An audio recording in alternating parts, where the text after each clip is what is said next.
Thanks for watching. Don't forget to like, comment, share and subscribe to Mufti Tariq Masood, famous scholar. تو خیر کہاں سے تو عبداللہ ابن مبارک رحمہ اللہ تعالی، کیونکہ پہلے تو اسلاف میں تھا کہ جلدی شادی کرنی ہے، اب جب شادی ہوگی تو ظاہر ہے مالی مسائل تو کھڑے ہوتے ہیں، خرچہ تو اب بیگم آ گئی، بچے بھی ہوتے ہیں چلے جا رہے ہیں، تو پھر انہیں ترتیب کیا بنائی؟ 4 مہینے بزنس، میں آپ کو ریٹن میں لکھ کے دینے کے لیے تیار ہوں، نکاح کرو اور یہ ارادہ کرو 4 مہینے صرف کیا کرنا ہے؟ بزنس۔ بے شک آپ کو کوئی بزنس نہیں آتا، 2-4 سال دھکے کھاؤ گے، نوٹ چھاپنے کی مشین بن جاؤ گے تھوڑے دنوں میں انشاءاللہ۔ کماؤ پوت جو ہے نا، جس کو جاب کرنے والا کہتے ہیں، یہ ہمارے اسلاف کا طریقہ نہیں ہے، یہ انگریز جب ہندوستان میں آیا اس کو افراد چاہیے تھے، اس کے پاس افراد نہیں تھے نا، تو اس کو ملازمتوں کے لیے بندے چاہیے تھے، انہوں نے ہمیں تجارتوں سے ہٹا کے کہاں لگا دیا؟ کلرک بنا دیا کسی کو، ٹھیک ہے نا، کسی کو کچھ بنا دیا، کسی کو کچھ بنا، اور 1.5-2 لاکھ کوئی مینیجر بنا دیا، تو اس کو اب مینیجر کا ساری نالج سے فائدہ کون اٹھاتا ہے؟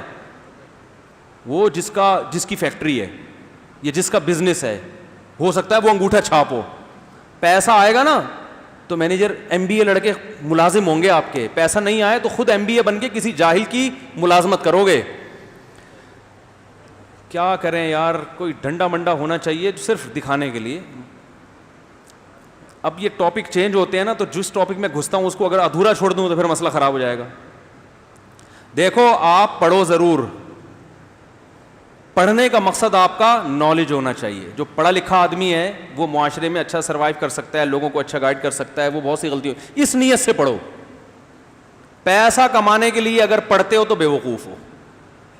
پیسہ صرف کس میں رکھا ہے اللہ نے؟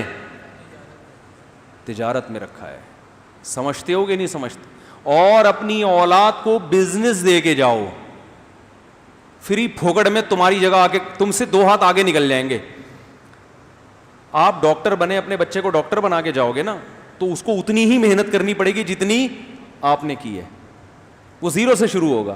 لیکن بزنس دے کے جاؤ گے تو جو آپ کا آخری سٹیپ ہوگا بچے کا وہ پہلا ہوگا، اور 3-4 نسلوں کے بعد خود سوچ لو کیا ہوگا۔ وہ سارے تجربے کر کر کے مختلف لوگوں کو پہنانا سیکھ جائیں گے۔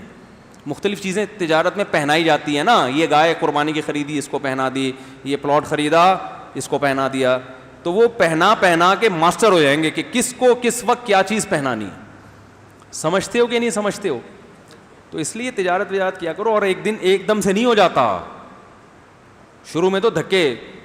اور تجارت کے لیے یہ بھی سوچتے ہو اتنا پیسہ کہاں سے لائیں، تو یہ تو بے وقوفی کی بات ہے۔ تجارت میں تو پہنانا آنا چاہیے، ادھر سے لیا اس کو پہنا کے کمیشن لیا، پتلی گلی سے نکل لیے، ٹھیک ہے۔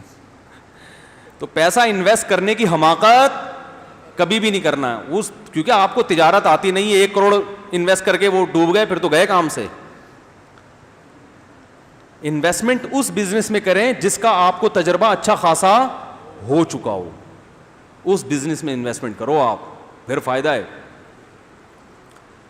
تو بات یہ چل رہی تھی کہ اچھا آپ اگر وہ ہمارے بھائی بیٹھے ہوئے ہیں نا، وہ میکینک ہیں ماشاءاللہ کار کے، تو وہ بھی سوچ رہے ہوں گے میں بزنس کیسے کروں۔ بھائی آپ نے ورک شاپ کھولی ہوئی ہے، ساتھ گاڑیاں خرید کے بیچنا بھی شروع کر دیں، ٹھیک ہے نا۔ بزنس میں اللہ نے برکت رکھی ہے۔ 9 اعشار امتی فی التجارہ او کما قال صلی اللہ علیہ وسلم۔ اگرچہ روایت کی سند پہ کلام ہے، نبی صلی اللہ علیہ وسلم نے فرمایا کہ میری امت کے 10 میں سے 9 حصے رزق اللہ نے تجارت میں رکھا ہے۔ سمجھتے ہو کہ نہیں سمجھتے ہو؟ تو ساتھ جاب کے ساتھ سائڈ میں چلاتے رہو کچھ نہ کچھ۔ پہنانا ہی تو ہے نا، گاڑی خریدی پہنا دی کسی کو، ٹھیک۔ تو اس میں آدمی محنت کرے۔ تو عبداللہ ابن مبارک رحمہ اللہ تعالی وہ کیا کرتے تھے؟ 4 مہینے صرف اور صرف بزنس۔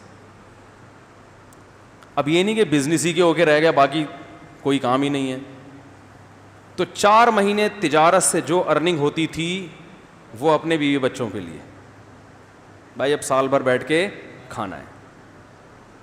جیسے حج کے موقع پہ بعض لوگ 2 مہینے میں اتنا کما لیتے ہیں کہ باقی 10 مہینے بیٹھ کے کھاتے ہیں، وہ سیزن ہوتے ہیں نا ہر چیز کے۔ اگلے 4 مہینے وہ جہاد میں گزارتے تھے. اسلامی سرحدیں پھیل رہی تھیں اس وقت, بڑی بہادری کے جوہر دکھائے انہوں نے لڑائیوں میں, اور مزید 4 مہینے 24 گھنٹے علم. تبھی بہت بڑے محدث بنے, عربی ادب کے بہت بڑے شاعر بنے. اور یہ بچپن سے ابا کی تربیت بھی, ایک شعر کی یاد کرنے پر ابا 1 درہم دیتے تھے ان کو. بچپن میں ابا کہتے تھے, عبداللہ بن مبارک کے جو والد تھے نا, وہ کہتے تھے ایک شعر یاد کر لو 1 درہم. تو بچوں کو اسی طرح ادب سکھایا کریں. ادب سے مراد اردو ادب یا عربی ادب یا انگریزی ادب, کچھ بھی سکھا دیں. زبان پہ کنٹرول جس کو ہوگا نا وہ بہت کچھ کر لیتا ہے. سارا مسئلہ یہ بولنا نہیں آتا. رشتہ لینے گئے تھے, بولنا کیا آتا, منہ سے نکل گیا. ایسا ہی ہوتا ہے نا, نکال دیا انہوں نے. کاروبار کر رہے ہیں, پہنانے کے لیے گئے تھے, وہ خود پہن کے آ گئے. بھائی جو بولتا ہے نا وہی, اسی کا پلہ کیا ہوتا ہے, قوت گویائی, اسپیکنگ پاور. یہ اتنی بڑی نعمت ہے کہ اس نعمت کی بیس پہ حضرت ہارون کو نبوت ملی ہے. اللہ میاں نبوت تو حضرت موسیٰ علیہ السلام کو دینا چاہتے ہیں نا, مقام ان کا بڑا. حضرت موسیٰ علیہ السلام نے فرمایا افصح منی لسانا, اے اللہ بولنے کا ہنر میرے بھائی کو آتا ہے تو ان کو بھی میرے ساتھ لگا دے. اللہ نے فرمایا سنشد عضدک باخیک, تیرے بازو مضبوط کرنے کے لیے میں نے تیرے بھائی کو بھی کیا کر دیا, دعوت تیری ہوگی. زبان کس کی ہوگی, ہارون کی. تو ہارون علیہ السلام کو نبوت صرف اس لیے ملی کہ بولنا اچھا جانتے تھے. کیا ہو گیا بھائی جان, تو بولنا جو ہے نا. اچھا دیکھو, اللہ میاں نے قرآن مجید میں ایک اور مسئلہ بیان کیا. مشرکین مکہ یہ کہتے تھے معاذ اللہ, نقل کفر, کے یہ فرشتے اللہ کی معاذ اللہ بیٹیاں ہیں. تو اللہ کو غضب آیا کہ مشرکین خود بیٹی کی پیدائش پہ نا ناک منہ چڑھاتے تھے اور زندہ دفن کر دیتے تھے.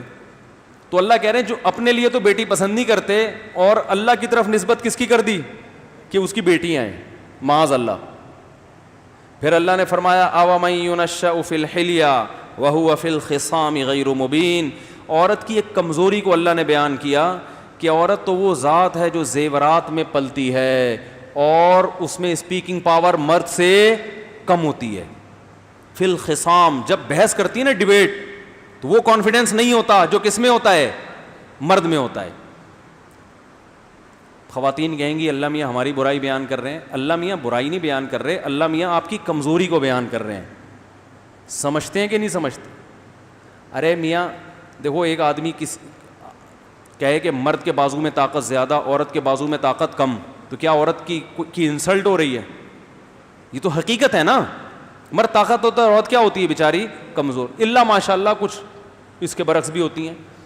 تو بعض عورتیں مردوں سے زیادہ ذہین ہوتی ہیں, ان میں بولنے کی طاقت مرد سے زیادہ. امی عائشہ رضی اللہ تعالیٰ عنہ جو تھیں وہ تو صحابہ سے زیادہ اچھا بول لیا کرتی تھیں, ذہانت بھی بہت سے صحابہ سے زیادہ تھی.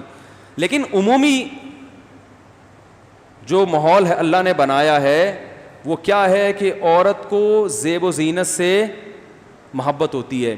تو یہ بھی ایک عیب ہے, اگرچہ یہ اس کے لیے عیب نہیں ہے, اس کی فطرت کا حصہ ہے, لیکن اس کی فطرت کا حصہ ہونا بھی تو ایک عیب ہے نا. تو اس سے بھی پتہ چلتا ہے میرے بھائی, جس مرد کو زیادہ زیب و زینت کا شوق ہے نا, یہ تو بہت ہی بڑا عیب ہے کہ تمہاری تو نیچر نہیں ہے, تم پھر بھی زنانے میں گھس رہے ہو جا کے.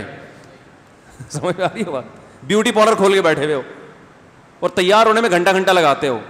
یہ میں اتنا جو بولتا ہوں نا, مرد کو زیادہ بیوٹی نہیں ہے, تیار ہونے میں گھنٹہ نہ لگاؤ, تو لوگ کہتے ہیں یہ کوئی کبیرہ گناہ ہے جو اس پر اتنا بول رہے ہو. او بھائی یہ نیچر کے خلاف ہے, اللہ کو یہ چیز پسند نہیں ہے. تو یہ عورت کے پر یہ جو ہے کہ وہ بیوٹی, وہ وہاں ڈریسنگ ٹیبل کے سامنے جب بیٹھی ہے تو اٹھ ہی نہیں رہی, وہ ٹھیک ہے اس پہ سوٹ کرتا ہے, آدمی پہ یہ چیزیں سوٹ نہیں کرتی. اس لیے میں بار بار بول رہا ہوں کہ یہ سب چیزیں شریعت کا حصہ ہے بھائی. تیار ہونا, جاؤ نہاؤ دو, کپڑے اس طریقے ہو گیا.